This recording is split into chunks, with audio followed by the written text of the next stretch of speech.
Hello, मी अक्षय. तर नमस्कार मंडळी. आता मी चालू आहे. आज आमची टीम आहे ना ती फायनलला पोहोचलेली आहे. तर बघूया आता फायनलची मॅच बघायला आलो मी.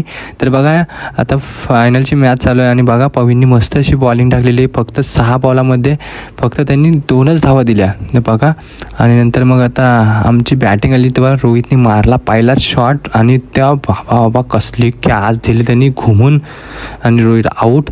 आणि आता नंतर गेला भायाने मस्त एक 3 बॉल हुकला आणि नंतर मग ते हुकूच्या साहाय्याने नंतर मग मॅच आमच्या हाराच्या प्रदेशात आलेली आहे. मॅच जिंकणार होती तर यांना बोललेलं नाचाला बाबा तुम्ही नाचा, पण मॅचच हारली. म्हणजे काय आता यो बॉल हुकला आणि आता शेवटचा बॉल बाबा कशी तरी एज लागली न एकच धाव घेतली न मॅच आमची इथं हारली न बाबा. हे बघ याने तर मॅच घालवली पहिले भायाने.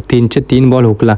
असा वाटला भाया मारायलाच चालला त्याला. न PS ने चांगली बॉलिंग केली ना. आता मला स्वप्नील दादा भेटला. स्वप्नील दादाशी हाय बाय केला आणि आम्हाला ऋषी भेटला आणि हे बघा पैसे घेतलं गोळा केलं ना.